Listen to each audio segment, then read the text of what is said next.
નમસ્કાર. Standard 12 physics chapter 5 ચુંબકત્વ અને દ્રવ્યની video lecture સિરીઝમાં આજે પાર્ટ 4 જોઈએ. આ પાર્ટમાં આપણે પૃથ્વીના ચુંબકીય ક્ષેત્ર અંગે માહિતી મેળવવાના છીએ. પૃથ્વીને પોતાનું નિજી ચુંબકીય ક્ષેત્ર છે જ્યારથી પૃથ્વીની રચના થઈ અને તેના ધરીભ્રમણની શરૂઆત થઈ. પૃથ્વીની સપાટી પરના જુદા જુદા સ્થાનોએ આ ચુંબકીય ક્ષેત્ર સામાન્ય રૂપે 10⁻⁵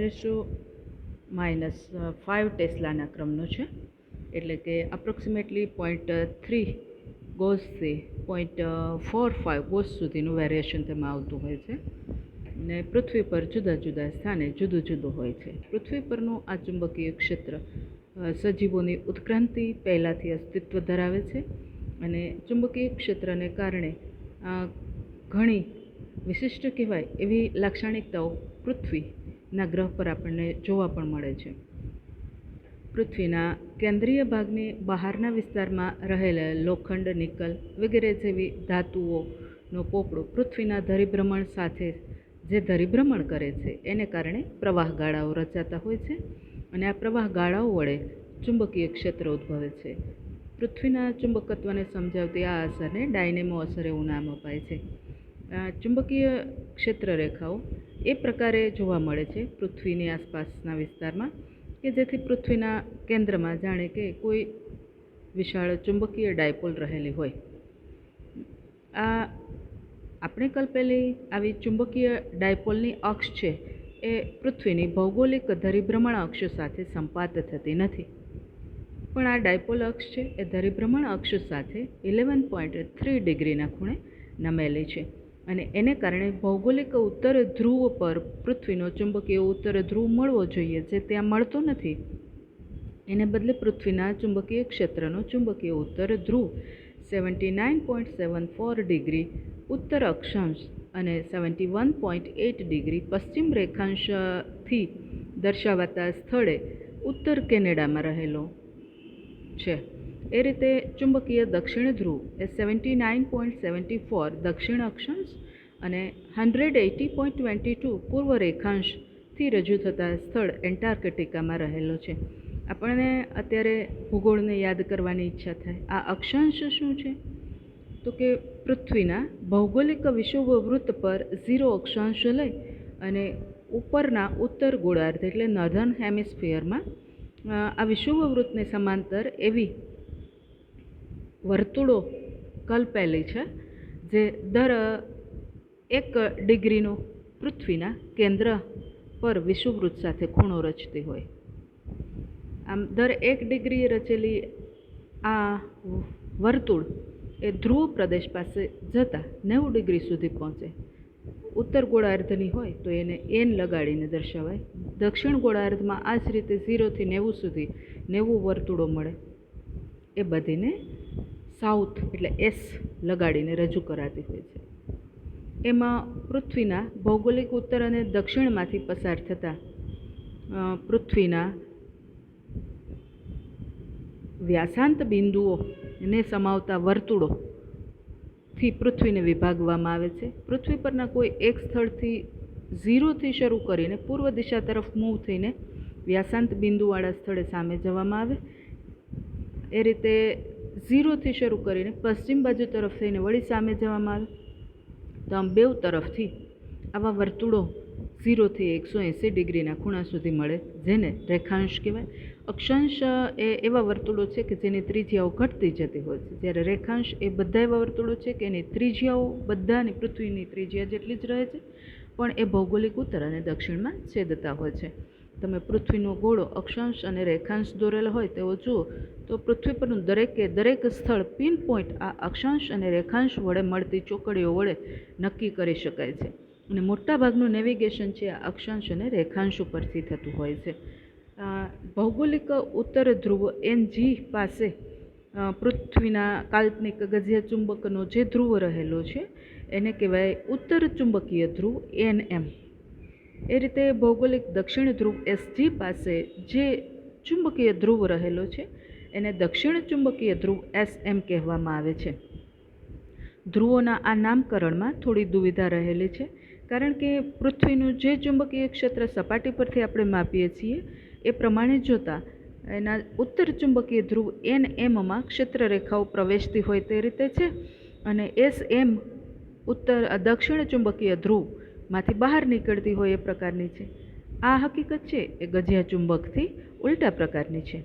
સામાન્ય રીતે આ નામકરણ એટલે થયું છે કે જો આપણે ચુંબકીય સોયને સમક્ષિતિજ સમતલમાં મૂકીએ તો આ સોયનો ઉત્તર ધ્રુવ છે એ NM તરફ રહેતો હતો. તેથી બહુ પહેલાંથી આવું નામકરણ થયું, જ્યારે ચુંબકીય ક્ષેત્ર અંગે પૂરી માહિતી પણ નહોતી. હકીકતમાં પૃથ્વીના કાલ્પનિક ગજિયા ચુંબક માટે આપણે આવું વિચારી શકીએ કે ઉત્તર ચુંબકીય NM જ્યાં છે તે તરફ પૃથ્વીની અંદરના ગજિયા ચુંબકનો S ધ્રુવ રહેલો છે, અને દક્ષિણ ચુંબકીય ધ્રુવ SM જ્યાં છે તે તરફ પૃથ્વીની અંદરના કાલ્પનિક ગજિયા ચુંબકનો N ધ્રુવ રહેલો છે. આ પૃથ્વીને આપણે જો એક ગજિયા ચુંબક તરીકે ટ્રીટ કરીએ તો તેના વિષુવરેખીય ચુંબકીય ક્ષેત્ર પરથી આપણે બહુ સરળતાથી પૃથ્વીની ચુંબકીય ડાયપોલ મોમેન્ટ ગણી શકીએ છીએ. આ રીતે ગણાયેલી અને પ્રાયોગિક રીતે મપાયેલી પણ ડાયપોલ મોમેન્ટ પૃથ્વી માટે સરેરાશ રીતે 8 × 1022 એમ્પિયર મીટર સ્ક્વેર જેટલી મળે છે. પૃથ્વીના ચુંબકીય ક્ષેત્રને એક સરળ આકૃતિ વડે રજૂ કરવું હોય તો આ રીતે કરી શકીએ એમ છીએ. આ જે રેખા છે એ ભૌગોલિક ઉત્તર દક્ષિણ આપે છે.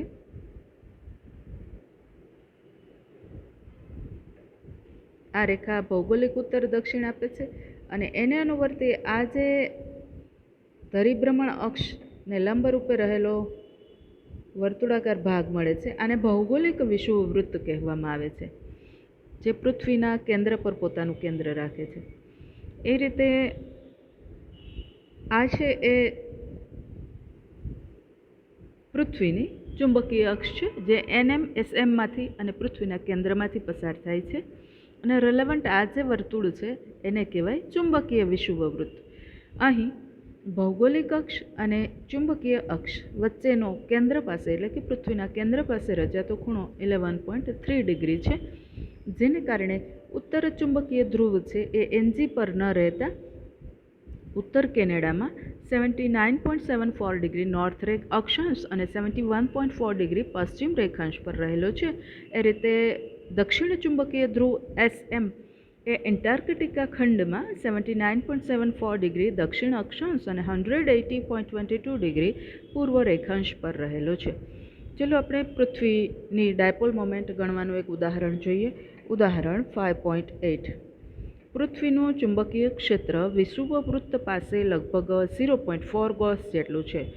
પૃથ્વીની દ્વિધ્રુવી ચાકમાત્રા એટલે કે ડાયપોલ મોમેન્ટ ગણો.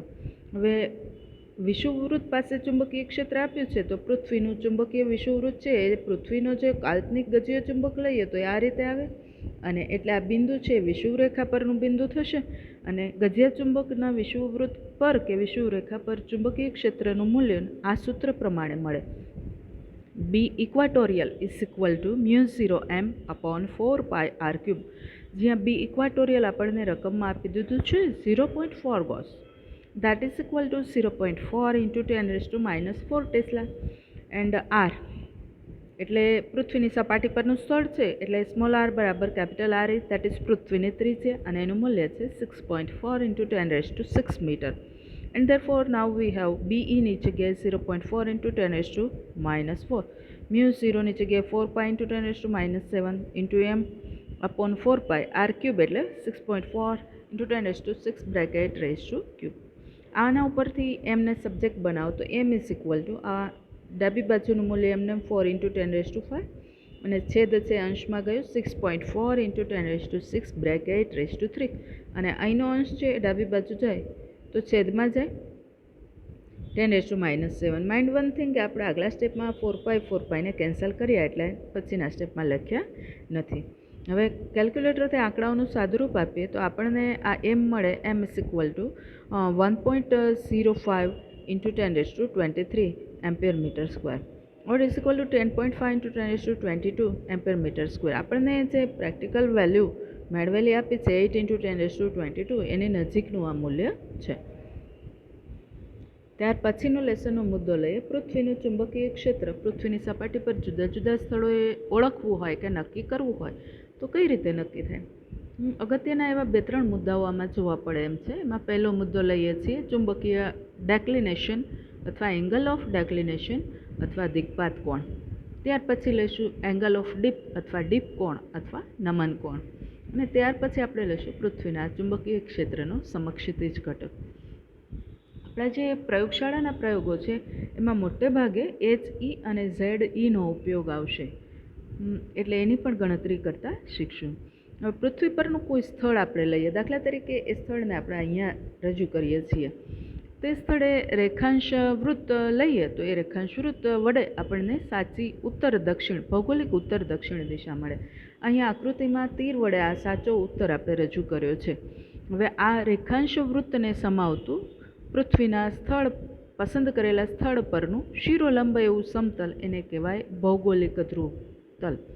પૃથ્વી પરના કોઈ સ્થળેથી પસાર થતા રેખાંશ વૃત્તને સમાવતું શિરોલંબ એવું સમતલ એને કહેશું ભૌગોલિક ધ્રુવતલ અથવા જિયોગ્રાફિક મેરિડિયન. હવે આ સ્થળ ઉપર જ જો ચુંબકીય સોયને આપણે સમક્ષિતિજ સમતલમાં રાખીએ કે જેથી તેની ભ્રમણાક્ષ શિરોલંબ રહે, તો આ ચુંબકીય સોય એ ચુંબકીય ઉત્તર દક્ષિણ દિશામાં ગોઠવાય છે. આકૃતિમાં આ રીતે ગોઠવાયેલી ચુંબકીય સોય રજૂ કરી છે. હવે પૃથ્વીના આ ચુંબકીય ઉત્તર દક્ષિણ ધ્રુવ જે સોય વડે દર્શાવાયા છે એને આપણે ધ્યાને લઈએ.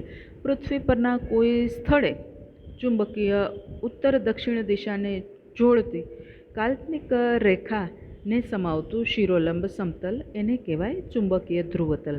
પૃથ્વી પરના કોઈ સ્થળે ચુંબકીય ઉત્તર દક્ષિણ દિશા અથવા ચુંબકીય સોયના ઉત્તર દક્ષિણ ધ્રુવોને જોડતી કાલ્પનિક રેખાને સમાવતું શિરોલંબ સમતલ એને કહેવાય ચુંબકીય ધ્રુવતલ અથવા મેગ્નેટિક મેરિડિયન. સામાન્ય રીતે કોઈપણ સ્થળે આપણે ચુંબકીય સોય મૂકીએ તો એ ચુંબકીય સોય આપણે આ વ્યાખ્યાયિત કરેલા ચુંબકીય ધ્રુવતલ અથવા મેગ્નેટિક મેરિડિયનમાં ગોઠવાતી હોય છે. હવે આપેલ સ્થાને ચુંબકીય ધ્રુવતલ અને ભૌગોલિક ધ્રુવતલ વચ્ચે રચાતો ખૂણો એને કહેવાય ચુંબકીય ડેક્લિનેશન અથવા દિક્પાત કોણ કેપિટલ ડી. એક વસ્તુ બરાબર યાદ રાખશું, આ દિક્પાત કોણ એ પૃથ્વીની ભૌગોલિક ધરી અને ચુંબકીય ધરી વચ્ચેનો ખૂણો નથી. આ દિક્પાત કોણ એ જુદા જુદા સ્થળે જુદો જુદો હોય છે. કોઈ પણ સ્થળે સાચી ઉત્તર દિશા અને તે સ્થળથી NMની દિશા વચ્ચેનો જે ખૂણો મળે એ ખૂણાને એંગલ ઓફ ડેક્લિનેશન કહી શકીએ. એટલે કે ભૌગોલિક ઉત્તર દક્ષિણ દિશા કોઈ પણ સ્થળની અને ચુંબકીય સોયે દર્શાવેલી દિશા એ બે વચ્ચેનો ખૂણો એ તે સ્થળનું મેગ્નેટિક ડેક્લિનેશન કહેવાય. સામાન્ય રીતે એવું જોવા મળતું હોય છે કે જો કોઈ સ્થળના અક્ષાંશ મોટા હોય તો ડેક્લિનેશન મોટું મળે અને અક્ષાંશ નાના હોય તો આ ડેક્લિનેશન નાનું મળતું હોય છે. આપણો કન્ટ્રી ભારત એ વિષુવવૃત્ત નજીકનો દેશ છે, એના અક્ષાંશ એને કારણે નાના છે અને એટલે ભારતમાંના કોઈ પણ સ્થળે ડેક્લિનેશન લઈએ તો ડેક્લિનેશન પણ નાનું મળે છે, કારણ કે જ્યાં અક્ષાંશ નાના હોય ત્યાં ડેક્લિનેશન નાનું મળે, અક્ષાંશ મોટા હોય ત્યાં ડેક્લિનેશન મોટું મળે. દાખલા તરીકે દિલ્હી માટે ડેક્લિનેશન એંગલ અથવા દિક્પાત કોણ લઈએ તો એ 0 ડિગ્રી 41 મિનિટ પૂર્વ મળે છે.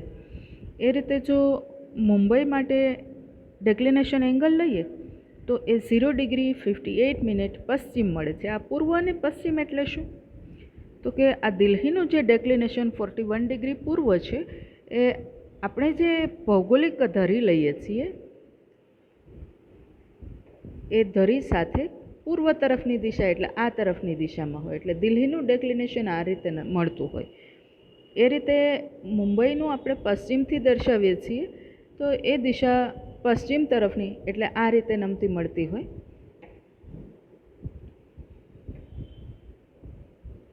ડાબી બાજુએ. ત્યાર પછીનું લઈએ ડીપ એંગલ. જો ચુંબકીય સોયને આપણે ચુંબકીય ધ્રુવતલમાં એવી રીતે ગોઠવીએ કે જેથી તેની ભ્રમણાક્ષ સમક્ષિતિજ દિશામાં રહે અને ચુંબકીય ધ્રુવતલમાં હોવાથી આ ચુંબકીય સોય એ શિરોલંબ સમતલમાં ભ્રમણ કરી શકે તેમ હોય. જ્યારે સંતુલન સ્થપાય ત્યારે આ સોય છે એ સમક્ષિતિજ ન રહેતા સમક્ષિતિજ સાથે કંઈક ખૂણો બનાવતી દિશામાં સ્થિર થાય છે. આ ખૂણાને ડીપ એંગલ અથવા નમન કોણ આઈ કહેવામાં આવે છે. દાખલા તરીકે પૃથ્વી પરનું કોઈ સ્થળ આપણે અહીંયા પસંદ કરીએ છીએ પી પાસે, તો આ બિંદુ પાસે ચુંબકીય ધ્રુવતલમાં રહેલી આ ચુંબકીય સોય કે જેની ભ્રમણાક્ષ સમક્ષિતિજ દિશામાં પણ ધ્રુવતલને લંબરૂપે રહેલી છે, અને આ ધ્રુવતલમાં રહેલી ચુંબકીય સોય એ સપાટીને સ્પર્શક દિશામાં સ્થિર થતી નથી, પણ એને બદલે એ સમક્ષિતિજ સાથે કંઈક ખૂણો બનાવતી દિશામાં આ રીતે સ્થિર થયેલી જોવા મળે છે. સમક્ષિતિજ સાથે ચુંબકીય સોય જે ખૂણો રચે છે એ ખૂણાને નમન કોણ આઈ કહે છે. જો આપણે સ્પષ્ટ રૂપે વ્યાખ્યા લઈએ તો આ આકૃતિમાં આ આપણને પૃથ્વીના પરિણામી ચુંબકીય ક્ષેત્રની દિશા મળશે. આ પૃથ્વીની સપાટીને સમાંતર એવો સમક્ષિતિજ ઘટક મળશે. પરિણામી ચુંબકીય ક્ષેત્રને આપણે BE થી દર્શાવીએ અને સમક્ષિતિજ ઘટકને હોરિઝોન્ટલ સ્પેલિંગ પરથી H સંકેત લઈએ અને HE વડે દર્શાવીએ, તો BE વડે HE સાથે રચાતો આ ખૂણો આને કહેવાય નમન કોણ આઈ. સામાન્ય રીતે એવું જોવા મળે કે જો આપણે ઉત્તર ગોળાર્ધ લઈએ તો અહીંયા સોય છે એ નીચે તરફ ઢળતી રહે છે. જો દક્ષિણ ગોળાર્ધ લઈએ તો અહીંયા સોય છે એ ઉપર તરફ જતી રહે. મતલબ અહીંયા ઉત્તર ગોળાર્ધમાં સોયનો ઉત્તર ધ્રુવ નીચે તરફ રહે છે, દક્ષિણ ગોળાર્ધમાં સોયનો દક્ષિણ ધ્રુવ નીચે તરફ ઢળતો રહે છે. આ N અને આ S, આ સમક્ષિતિજ દિશા, એટલે ઉત્તર ધ્રુવ ઢળતો રહ્યો. એ રીતે અહીંયા લઈએ તો આ સમક્ષિતિજ દિશા, પછી આ રીતે સોય છે તો આ N અને આ S, તો અહીંયા દક્ષિણ ધ્રુવ ઢળતો રહ્યો છે. આને કારણે જો ઉત્તર ગોળાર્ધમાં શિરોલંબ ઘટક મેળવીએ તો એ પૃથ્વીના કેન્દ્ર તરફની દિશા દર્શાવતો હોય, પણ જો દક્ષિણ ગોળાર્ધમાં લઈએ તો એ કેન્દ્રથી દૂર તરફની દિશામાં મળતો હોય છે. આ બાબતોને આપણે યાદ રાખીએ તો એક માર્કના ઘણા પ્રશ્નો બહુ ઇઝીલી સોલ્વ કરી શકીએ. પી બિંદુએ પૃથ્વીનું ચુંબકીય ક્ષેત્ર છે એ બે ઘટકો અને એના પરિણામી ક્ષેત્રના રૂપમાં યાદ રાખવાનું રહે. HE એટલે પૃથ્વીના ચુંબકીય ક્ષેત્રનો સપાટીને સમાંતર એવો સમક્ષિતિજ ઘટક જે આપણે અહીંયા રજૂ કર્યો છે આ રીતે. પછી ZE એટલે ઉર્ધ્વ અથવા શિરોલંબ ઘટક જે આ રીતે રજૂ કર્યો છે, અને એના પરિણામ રૂપ મળતું કુલ ચુંબકીય ક્ષેત્ર BE જે આ રીતે રજૂ કર્યું છે. અહીંયા જે ખૂણો રચાય છે HE સાથે BEનો એને આપણે નમન કોણ આઈ કહ્યું છે. સામાન્ય પરિસ્થિતિઓમાં પૃથ્વીના ચુંબકીય ક્ષેત્ર માટે આપણે આ ત્રણ બાબતો જે એકબીજાથી સ્વતંત્ર છે એની માહિતી મેળવી લઈએ તો બાકીના બધા ઘટકો મળી જાય. આ ત્રણ બાબતોમાં આવે DI અને HE. D એટલે દિક્પાત કોણ, I એટલે નમન કોણ અને HE એટલે પૃથ્વીના ચુંબકીય ક્ષેત્રનો સમક્ષિતિજ ઘટક. અને ચુંબકીય ક્ષેત્રના પ્રાથમિક ઘટકો અથવા એલિમેન્ટ્સ કહેવામાં આવે છે.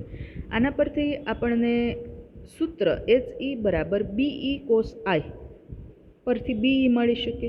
સૂત્ર ZE બરાબર BE sin I પરથી ZE મળી શકે. આ ઉપરાંત પણ બીજા સૂત્રો આપણને ત્રિકોણમિતિની રીતે આ બે મળે. tan I બરાબર ZE upon HE અને BE બરાબર HE square plus ZE square. અચ્છા, ચલો આપણે આ સૂત્રો કેવી રીતે મળે છે એના માટેનો જરૂરી એવો કાટકોણ ત્રિકોણ અહીંયા મોટા સ્વરૂપે રજૂ કરીએ. આ આપણને મળ્યું HE, આ મળ્યું BE અને આ મળ્યું ZE. અહીંયા જે ખૂણો રચાયો આ ખૂણાને કહેશું I.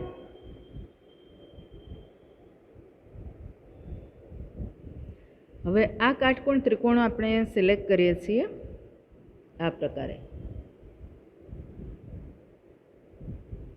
તો અહીંયા આપણને આ જે માપ છે HE એ આઈની પાસેની બાજુ છે એટલે એચઈ બરાબર બીઈ કોસાઈ મળે, જ્યાં બીઈ એ આ ત્રિકોણનો કર્ણ છે. ઝેડઈ એ આઈની સામેની બાજુ છે એટલે સૂત્ર મળે ઝેડઈ બરાબર બીઈ સાઇન આઈ.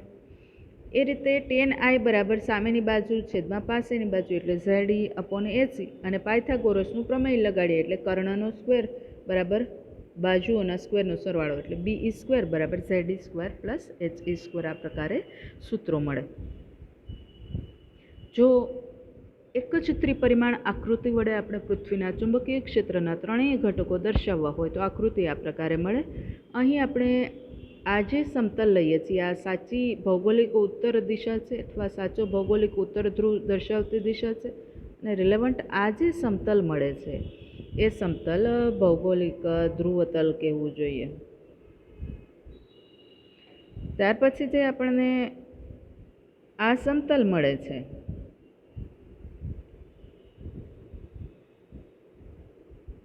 આ ચુંબકીય ધ્રુવતલ છે અથવા મેગ્નેટિક મેરેડિયન છે.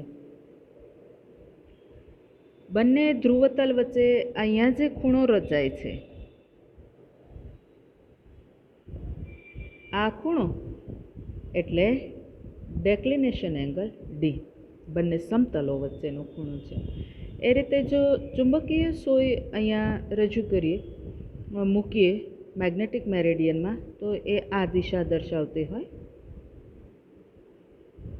અને એને કારણે આ મળે આપણને પરિણામી ચુંબકીય ક્ષેત્રની દિશા, જેનો સમક્ષિતિજ ઘટક થયો આ પરિણામી ચુંબકીય ક્ષેત્ર, અને એનો સમક્ષિતિજ ઘટક એચઈ મળ્યો અહીંયા, શિરોલંબ ઘટક મળ્યો અહીંયા ઝેડઈ. આ પી બિંદુ પાસે પૃથ્વીનું કોઈ સ્થળ છે એને રજૂ કર્યું છે, અને આ દિશા છે એ શિરોલંબ ઉપર તરફની દિશા રજૂ કરે છે. આ સમતલમાં આપણે એચઈ રજૂ કર્યો, ડી રજૂ કર્યો. હવે આઈ એટલે એચઈ અને બી વચ્ચેનો ખૂણો, તો આ ખૂણાને આપણે આઈ કહી શકીએ.